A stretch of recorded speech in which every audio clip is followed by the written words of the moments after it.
Bonsoir tout le monde. Je suis là en tant qu'expert, bien que je n'aime pas du tout ce mot. Il est vrai qu'il y a très longtemps que je travaille dans l'espace public, pour l'espace public. Il n'empêche que j'ai une vision professionnelle et personnelle de ce que c'est un espace public, mais je ne dirais pas que je suis un expert. C'est vrai que j'en ai fait pas mal, j'en ai fabriqué quelques-uns. Et donc là, on va s'attacher donc au tramway. Alors avant d'entrer dans le vif du sujet, le tramway, l'enjeu. Pourquoi faire un tramway sur les maréchaux? Donc le tramway sur les maréchaux répond à un besoin d'un bus de petite ceinture saturée. Donc il fallait trouver une alternative. Donc le besoin était de trouver un mode de transport adapté à la demande qu'il y avait. Donc le tramway. Donc ça, le point de départ. Après, avec ce point de départ, donc c'est donc les enjeux. C'est un enjeu purement de transport. Et après, après ce point de départ, eh bien on voit dans quel cadre on s'inscrit et qu'est-ce que ce point de départ va pouvoir amener ou va amener. Donc ça, j'ai mis ces images-là. Bon, bah, c'est les images du tramway qu'on peut voir, celui qui existe. Donc ça, en fait, c'est le résultat de tout un travail qui a été fait, d'un très long travail. Donc j'ai voilà, plusieurs vues significatives de ce qu'est de ce qu'est le tramway et des différentes séquences qu'il peut le montrer. Mais il faut savoir que tout ce genre de projet euh, passe par les contraintes. Donc les enjeux, c'était le transport. Les contraintes, c'est quoi? Les contraintes, eh ben, les contraintes, c'est les contraintes liées au transport, puisqu'avant tout, on est là pour faire avancer, pour faire se déplacer les gens. Euh, et à Paris, on s'aperçoit que on est face à deux grandes entités. Le transport, donc, qui est régi par le STIF et la RATP. Donc lui qui a des enjeux commerciaux, la vitesse de transport, le nombre le nombre d'arrêts des tramways, la régularité de la ligne, etc. Ensuite, on se dit, mais une formidable opportunité que de placer ce mode de transport nouveau sur les maréchaux, puisqu'il va falloir reconfigurer tout cet espace-là. Et donc, on en profite pour se dire, eh ben, on va refabriquer ces maréchaux qui ont été dégradés au fil du temps par l'automobile. Les boulevards des maréchaux étaient des boulevards. C'est vrai que ces dernières années, avant l'arrivée du tramway, c'était un corridor de haute circulation. C'était peut-être un périphérique bis.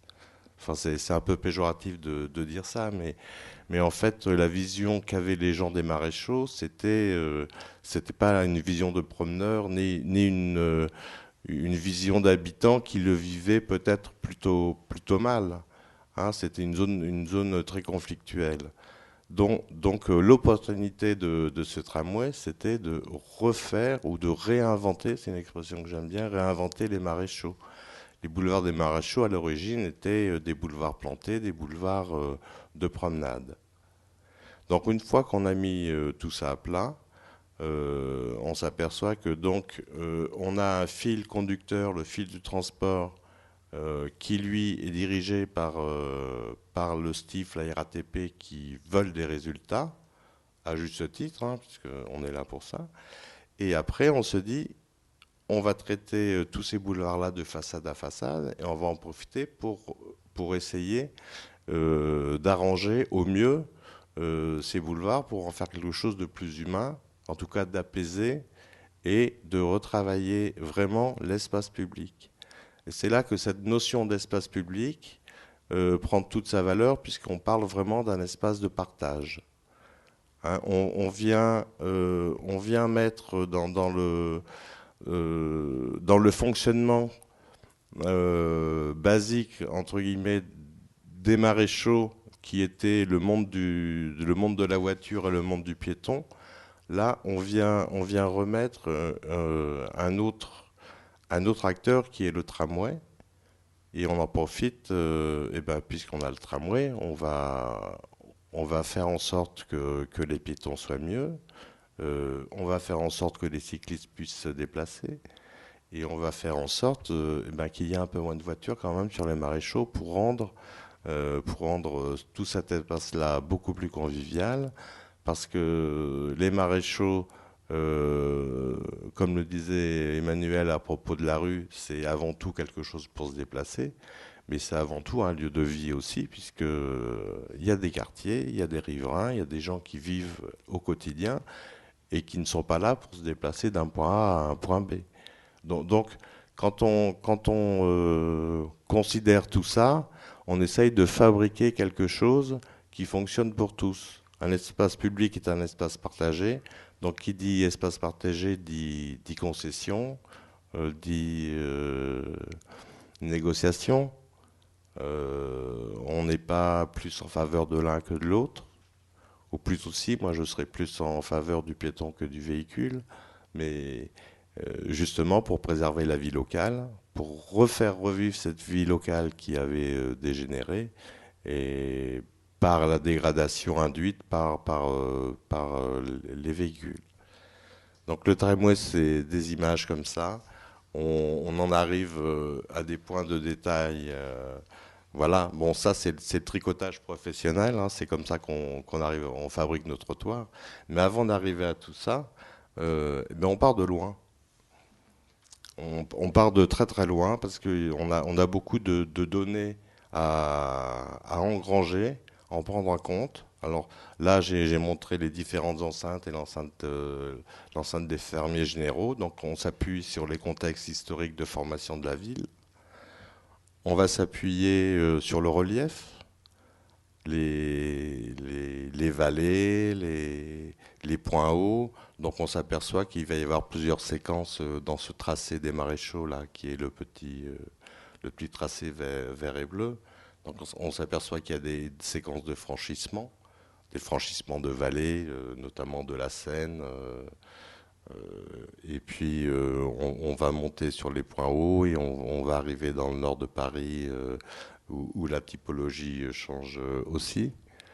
On va s'appuyer aussi sur toutes les études qu'on a, non seulement de Paris, mais de tout ce qui entoure Paris, de toutes les communes limitrophes, parce que le tramway n'est pas que pour les Parisiens, loin de là, loin s'en faut. On est là pour réunir justement ces franges parisiennes et avec les communes limitrophes. Ce projet de mettre un tramway sur le Maréchaux et est un prétexte en tout cas de bien étudier le fonctionnement de toute cette couronne parisienne, le fonctionnement des quartiers, les zones de bureaux, les zones d'habitat, les GPRU, les grands projets urbains qui poussent, qui se développent tout autour de la couronne. Donc il faut prendre tout ça en compte. Et puis, bon, on arrive à un tracé comme ça. J'aurais pu commencer par cette image en vous disant, ben voilà, les tramways des maréchaux, c'est ça. Et en fait, derrière cette petite image qui paraît toute simple, il y a un énorme travail de réflexion, mais c'est pas c'est pas l'image que vous avez des maréchaux en regardant la pelouse verte, le petit tram qui passe, et puis les candélabres ou le végétal. Donc on a un énorme travail en amont pour comprendre, essayer de comprendre tous les enjeux qui sont là et essayer de faire le projet le plus juste possible. Bon, c'est toujours très délicat et on ne détient pas la vérité. Donc là, je vais rentrer un peu plus dans le détail. Euh, en vous montrant justement deux coupes de principe très très simples pour vous montrer les maréchaux tels qu'ils étaient et tels qu'on les a imaginés. Je vais toujours parler au pluriel parce que enfin, je ne suis pas seul, loin de là, à faire les maréchaux. On est plusieurs centaines. Hein, on est avec des bureaux d'études, on est avec la RATP, on est avec la ville, avec tous les acteurs, avec les mairies, les conseils de quartier, etc. Donc on est beaucoup à fabriquer tout ça. Et il y a énormément d'allers-retours. On aimerait tous qu'il y en ait plus, mais bon, c'est comme ça. Donc les maréchaux, c'est un corridor de 40 mètres de large. Hein, c'est quelque chose d'assez fixe. C'est 40 mètres de large et avant que le tram arrive, je ne suis pas remonté au début des maréchaux, mais là je montre la situation dégradée qu'on a héritée avant de faire le tramway. Donc on avait cette grande voie circulée. On voit bien la disproportion entre les parties réservées aux piétons et les parties réservées à la circulation, hein, avec les 2 fois 2 voies de voiture, les bus et les stationnements. La première question, une fois on a passé toutes ces contraintes et tous ces enjeux, la première question qu'on s'est posée, c'est euh, où mettons-nous le tramway? Sur le côté, un de chaque côté, dans l'axe, et dans un travail de réflexion, de contraintes aussi avec nos partenaires de la RATP et du STIF. On en est arrivé, et en tout cas nos envies d'aménagement, nous, c'est de mettre le tramway dans l'axe des maréchaux.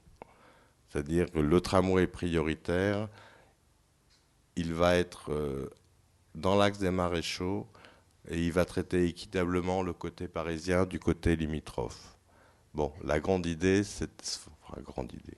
Le principe était celui-là en tout cas. Ensuite, de part et d'autre du tramway, eh ben, va venir s'inscrire deux voies de circulation pour les voitures. Ces voies, on les a rétrécies, c'est-à-dire une voie normale fait environ 3 mètres de large. On a travaillé avec des voies qui faisaient 2,80 m.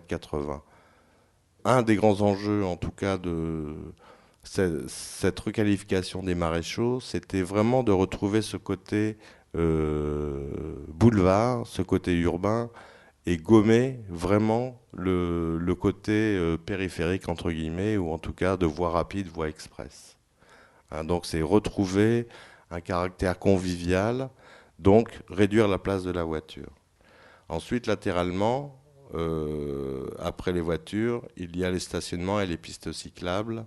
Les pistes cyclables qui sont sur les trottoirs, justement pour les protéger des voitures, mais ça, bon, je pense qu'on aura l'occasion d'en reparler beaucoup, parce que c'est vraiment des grands sujets sur la position des pistes cyclables, et ensuite les piétons. Donc on s'aperçoit quand on voit ce genre de schéma, je pourrais dire qu'on va du plus rapide au plus lent. Le tramway étant prioritaire et le moyen de transport le plus rapide, il est dans l'axe. Les voitures vont aller moins vite que le tramway, puisqu'elles sont arrêtées à chaque feu rouge, à chaque fois que le tramway va passer. Donc en fait, on a un schéma un peu pyramidal comme ça. Le plus rapide, le tramway, les voitures, les cyclistes et les piétons. Et aussi, si je pars dans l'inverse, à l'inverse, on va aussi du plus faible au moins faible. C'est-à-dire les piétons sont les plus protégés, ils sont contre les façades, ils sont éloignés des circulations. Après viennent les vélos qui sont sur les trottoirs avec les piétons. Et ensuite, on a les voitures et le tramway. Donc quand on a fabriqué ce genre de schéma, on a vraiment pensé euh, au plus faible, le piéton, et aussi énormément à la vie locale. La vie locale, c'est-à-dire tous les modes de transport bruyants ont été éloignés des façades.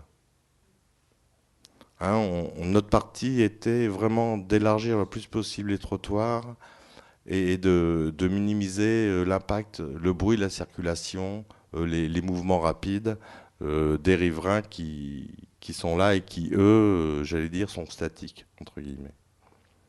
Donc voilà voilà, bon, ben, c'est des images d'architectes, entre guillemets. Donc la coupe et un plan rabattu qui montre vraiment le partage des espaces, hein, avec donc dans l'axe tramway les voitures, une bande qui se trouve entre les voitures et les, euh, les pistes cyclables et les piétons.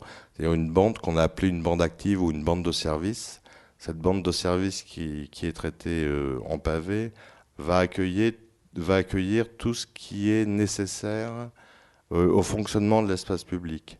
Que ce soit les stationnements, que ce soit les candélabres, la lumière, les mobiliers de repos, les bancs, enfin tout, les panneaux publicitaires, les abribus, enfin bon, tout ce qui participe et tout ce qui confectionne cet espace public tel qu'on le voit, il a besoin d'outils, donc d'une bande de service ou d'une bande active.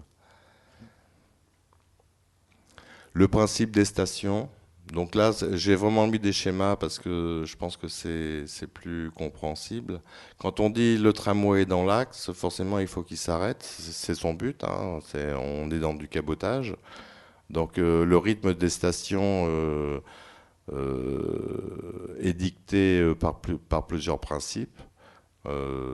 Déjà, idéalement, les stations sont des distances de 400 mètres. Ça fait qu'on n'a pas plus de 200 mètres pour aller du point où on est à une station. On ne peut pas mettre trop de stations parce que le STIF ou la RATP ne seront pas d'accord parce qu'on va perdre en vitesse commerciale, on va perdre en régularité de ligne, parce que ce qui importe le plus dans ces projets de tramway et de transport, c'est la régularité. Il y a la vitesse qui est à prendre en compte, la vitesse commerciale, mais ce qui est important, et ce qu'on peut garantir avec un tramway qu'on ne peut pas garantir avec un bus, c'est que de dire, par exemple, moi, du pont de Garigliano je sais pas, au cours de Vincennes, je vais mettre 35 minutes, toujours, à 5 minutes près. Ça, c'est l'idéal, hein. Plus on multiplie les arrêts, plus on multiplie les incertitudes, hein, les temps de montée, de descente, voilà, en fonction des heures de pointe. Donc l'idée des stations, le point le plus difficile pour faire les stations a été de faire accepter à la RATP qu'on plante ces stations. On est parti d'un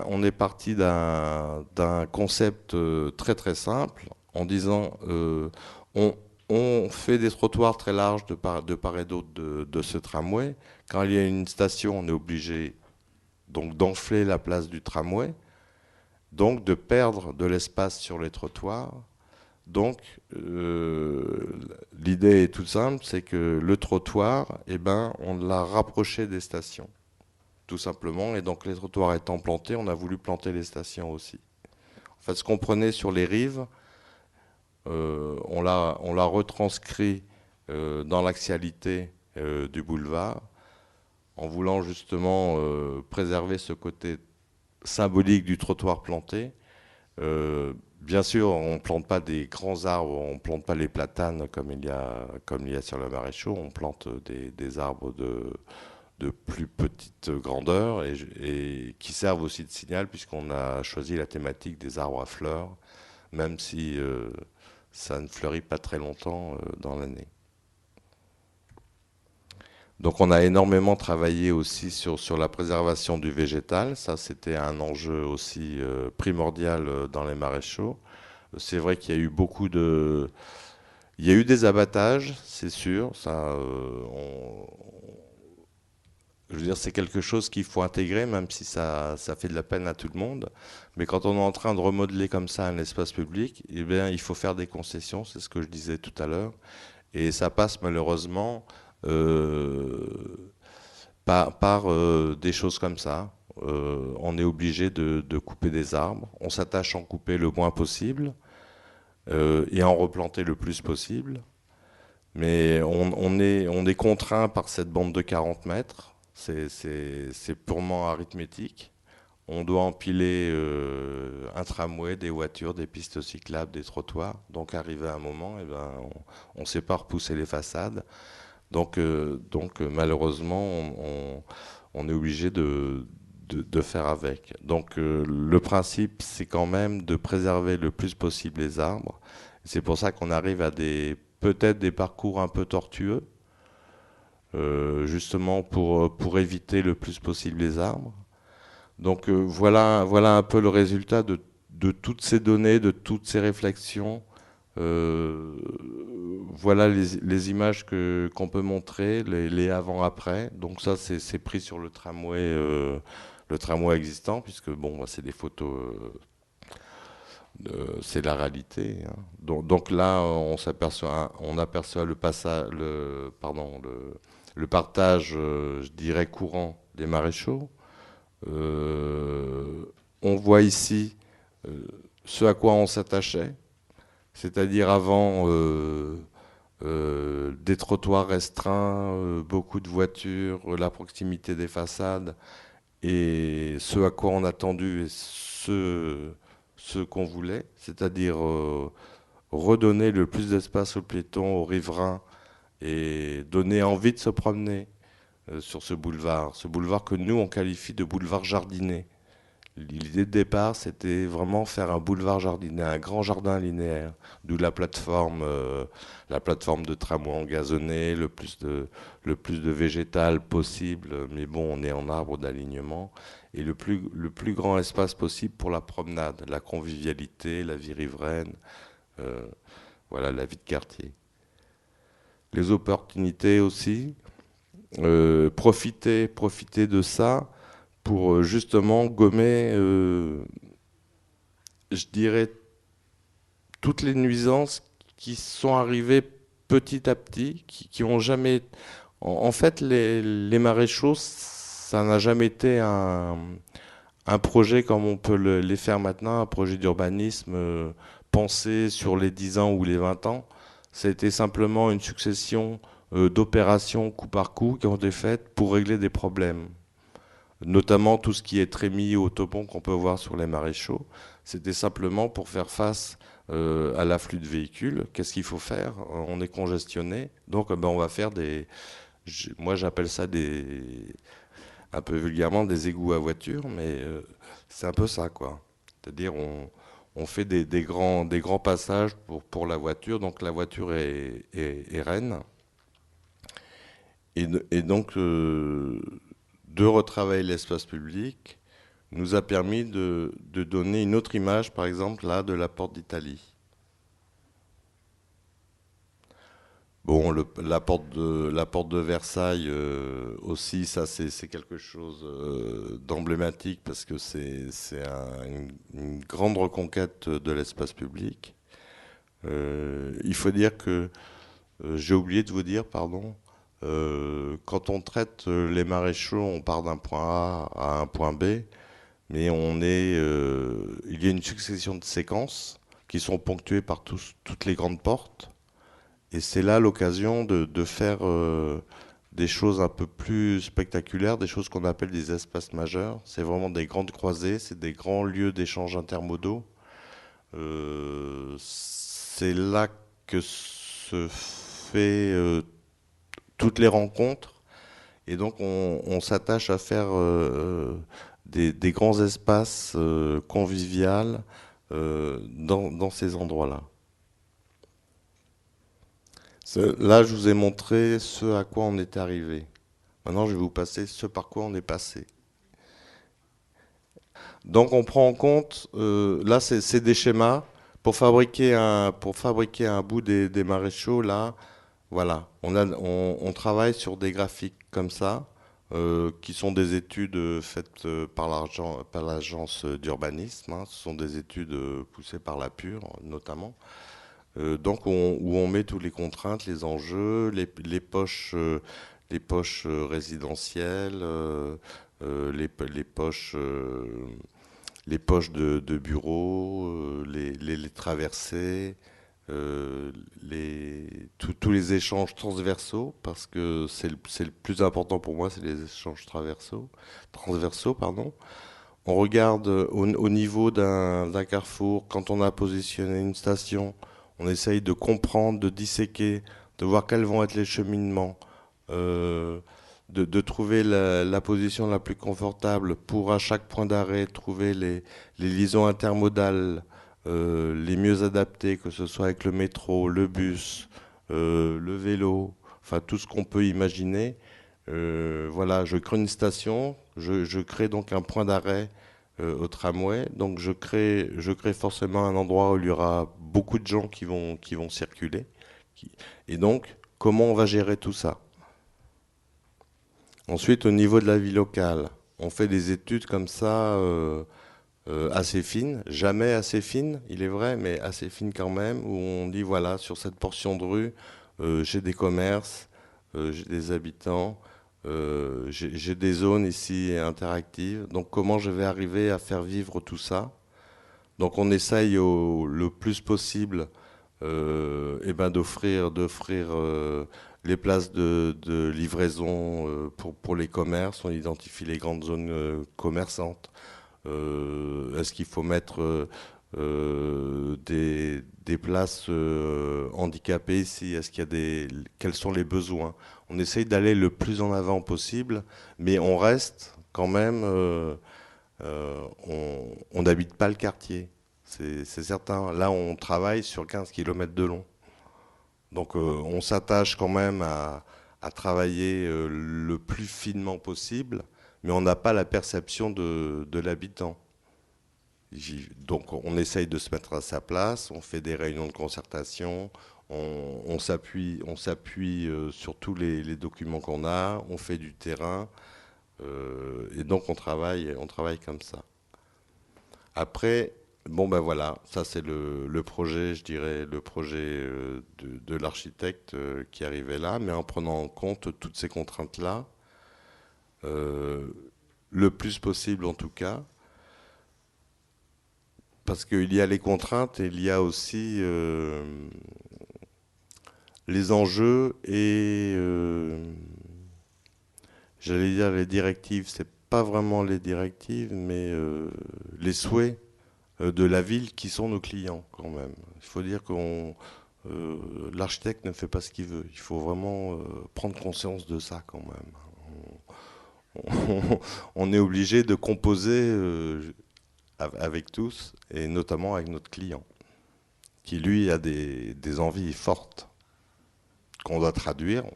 On peut être en conflit, on est souvent en conflit, mais bon, on n'a pas toujours le dernier mot non plus.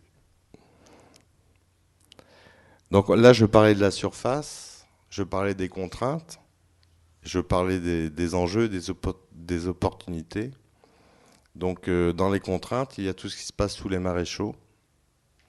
On s'en rend pas tellement compte, mais sur les maréchaux, c'est là que passe tout le système qui fait vivre Paris. Tous les égouts, les canalisations d'eau, tous les gros canaux d'irrigation passent par là.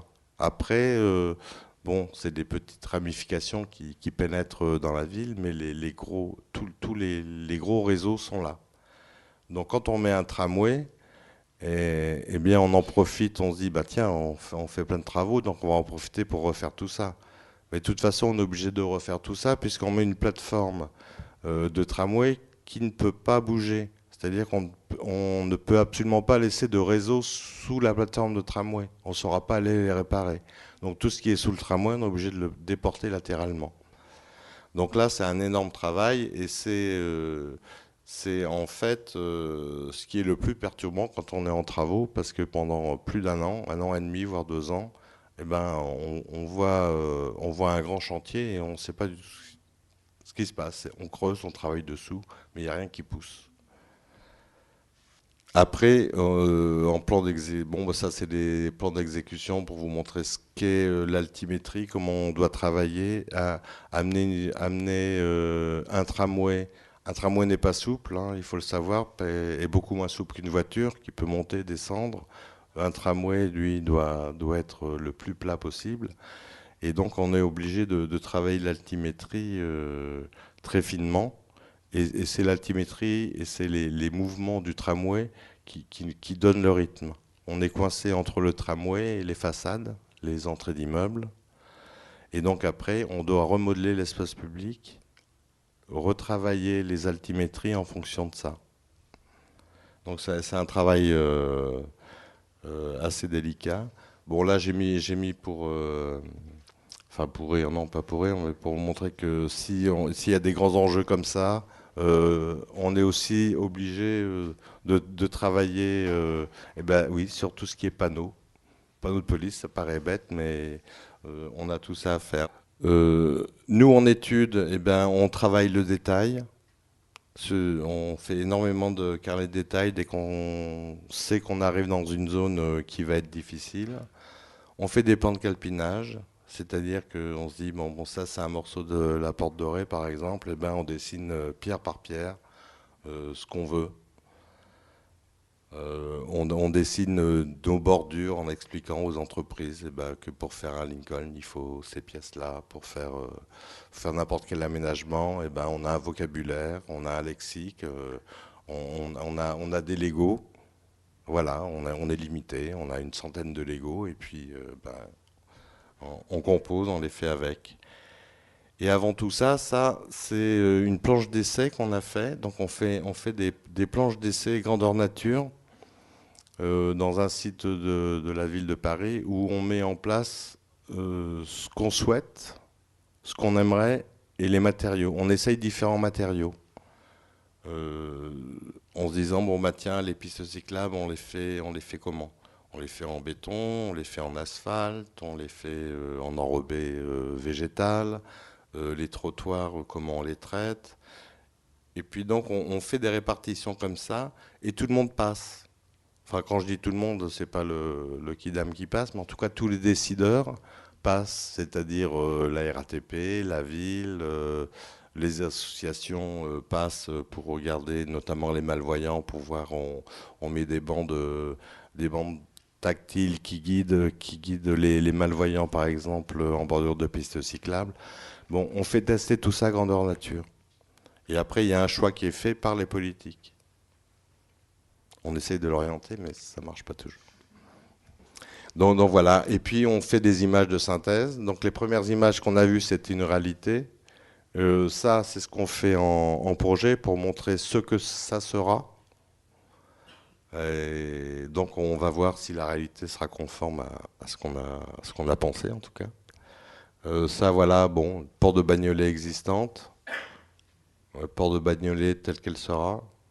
J'ai juste mis deux, trois exemples, hein. Ça, c'est une vue en fait qui est liée à la création d'un GPRU et une nouvelle voie créée. Mais bon, pour montrer l'ambiance, ça, voilà, c'est une rue. C'est une rue où il y a un marché. Voilà la rue où on voit qu'on a replanté une deuxième rangée d'arbres, par exemple. Voilà, ça c'est l'image de fin pour vous montrer, ben voilà, les maréchaux et avec le tramway, c'est ça.